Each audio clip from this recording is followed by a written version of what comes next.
Hi everybody, Andy here. Just thought I would give a little update about what we've been up to. I haven't posted many videos lately, and it's because I've been just too deadgum busy for making videos. But here I can do a walkthrough here. I think the last project that I mentioned you guys we were working on was this mangled H-link. It's still here. It's been slowly making progress. Where it's at right now is we've cut the end off the last bit of weld that was in the end of the link that attaches to the bucket. We had it over here. This turned into quite a challenge.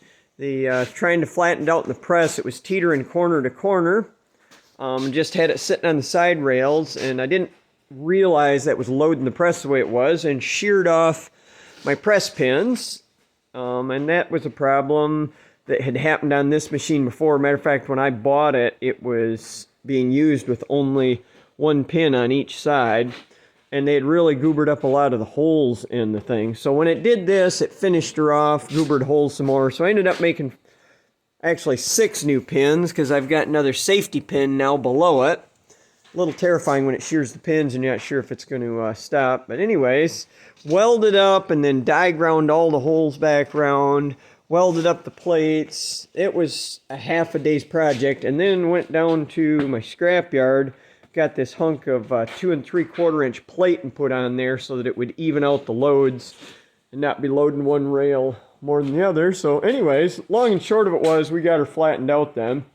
And then you can see I've gone in, I found all the cracks I could see, air arced out everywhere, still needs to be cleaned up. And I'll show you a minute. The end that we took off from it is over here in the big lathe. We have welded up the bores in it and air arced off the worst of the weld goobers. So what we did is we had this in the other way around. This end is already roughed out. It's about 200 thousandths undersize yet, because it's going to get welded back on that and then finish bored on the boring mill. But we're in the process of flipping it around. This is where I had... It was pretty sketchy, because this thing is, I don't know, 16 inches long or something. I had it just grabbed in the forejaw, spun the other way around, and carefully cleaned up a spot for the steady rest. Now what we're doing is flipping around. We're going to use this spot in the steady rest to temporarily stabilize it while we cut a new spot for the steady rest over here closer to the end. We want to be able to try and cut as much of this off as we can. You can see that's what we did here. We couldn't quite reach it because we were running into the steady rest, but I may cheat and come back a little closer to the middle with this cleanup spot, but we'll see. So anyways, then we'll face it off, bore it, rough bore it, so that it can get welded back on. So then you probably noticed we got this Komatsu PC40 in here. It had a blown end on the stick, and then the bucket was pretty womped up. So we got the bucket here on the boring mill. Getting, you can see the bores are all welded up. We've already roughed this out. I've been through there with the coring drill is what I punched through there with. It's one of these beasties, big 3-flute coring drill, and knocked her out to rough size. You can see here's what the hole looked like before, and then that's what she looks like after the core drill goes through there. So anyhow, and this is my home-built boring rig. I'm just getting set up on the end of the stick. I just got it rough aligned and getting ready to do some work. This is the first boring machine that I had.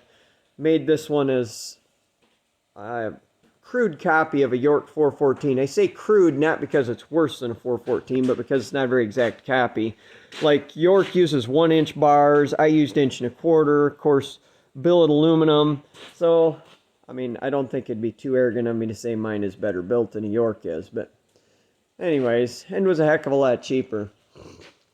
And I don't remember, you probably, last video if we had moved stuff around, but anyways, we've spun this sideways here and got it next to the opening up the middle of the shop, because it was too much of a pain in the butt getting heavy stuff like that in it over where I had it sitting the other direction like this. So, oh, and this is another project we got cooking. This is one that I don't do much of this kind of work anymore. I'm just too busy, but I've got a friend who's got a work truck that needs a bunch of stuff. This is a Dodge 360, and it's getting a high torque cam put in it, and I still do a little bit of that, but this is strictly friends and family. It's just I'm too busy to mess with that. Honestly, I'd much rather be working on this kind of stuff. So I've pretty much completely phased that out. Let's go check the stove here. That's what I'm in here doing this morning, firing up. Oh yeah, she's cooking. So anyways, all right, so let's see here. We've had a few interesting developments. So I think I've mentioned that we're supposed to be getting some more machinery in here. I'm pretty excited about it. We've got a bit of time here yet as we're waiting until the weather opens up. You know, it's still sleety, snowy, salt on the roads. But anyways, I've sold the Gorton 122, was a Trace Master, but 122 Master Mill, to really awesome guy down in Ohio. He and I've been in touch. I'm going to free the quill up in it. I think I mentioned in a past video it's got a sticky quill in it. I'm going to get that freed up, and when the roads clear up, he's coming to get that. And the reason that's leaving is within the next couple of months, we're supposed to be moving in here a Carlton radial drill, T-base model. I think it's 1973-ish or something, so it's got to be near the tail end of Carlton's production, because I've never even seen one that new before now. So that's coming in here. And then along with it, and I'm pretty excited about this too, is a Kearney and Trecker 3CH, universal horizontal milling machine. That's going to really give us some cool capabilities. Now I realize the Lucas Model 41 horizontal boring mill could do a lot of the same stuff, but I'm trying to keep the Lucas for the things it's best designed to do, right? Yes, it'll do big slabbing and milling, but it's wear and tear on the machine that I really don't want to put on it. It's a nice, tight machine. I just adjusted the Gibbs all up. It's just fantastic right now. I'd like to keep it that way. Like, I'd like my kids to inherit that machine without it having to be rebuilt. And the less what I'd call abusive work that it does, and by abusive I'm talking, you know, throwing an 8 to 10 inch face mill and slabbing off a block kind of stuff. I'd like to just not even do that kind of work on that machine. And that Kearney and Trecker 3CH was built for that kind of work, like just heavy material removal. It's just much better suited. So anyway, I'm very excited that's coming. And then I think I've mentioned it, but I think we've officially settled now that we are moving a vertical turret lathe in here. It was on and off again. The friends of mine that have got it, was a question of whether it ought to get moved over into their other building or whether it ought to come here. We just had a walk around, talked it over, and at this point, unless there's some logistical obstacle that stops us, we're going to be moving a 36-inch King vertical turret lathe in here. Now, when that arrives, it will be the biggest machine in this shop. The Lucas Model 41, which is over here behind me, I think you can just see it. Yeah, there she is. Best estimates are about 16,000 pounds on that machine. I think its shipping weight was around 16. Now, it might be a bit below that because I'm assuming the shipping weight included the backrest, which is off it right now. So let's say 14,000. Let's say the backrest's a ton. But anyways, you get the idea. It's a pretty good sized machine. Well, that King 36-inch VTL is 32,000 pounds. I'm going to actually have to dismantle. It's got a pendant control that hangs off it on an overarm. I'm going to have to take that overarm assembly off from it to even get it through my door. I only have a 10-foot door here.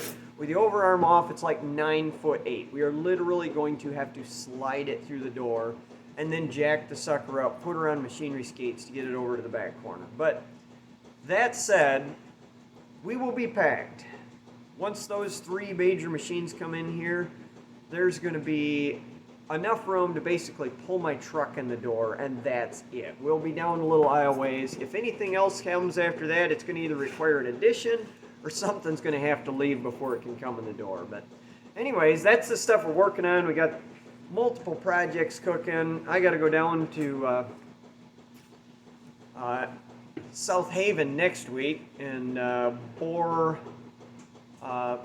the boom pin holes on a Cat backhoe. I might shoot some video of that, and I'll probably try and shoot some video a little of this project on this Komatsu PC40, which by the way, this is the furthest distance project I've ever done. They trucked this thing 2 hours up from South Bend, Indiana for me to bore on, so I was happy to see it come. They wanted me to drive originally. There was just no way that it was worth it to them or to me to drive that far. Too much trucking back and forth. And as you can see, the bucket really needed to go on the horizontal boring mill. That'd have been a pain in the butt to do with my portable gear. So anyways, that's what we're up to. I'll bring you guys back when we get some other cool stuff going on.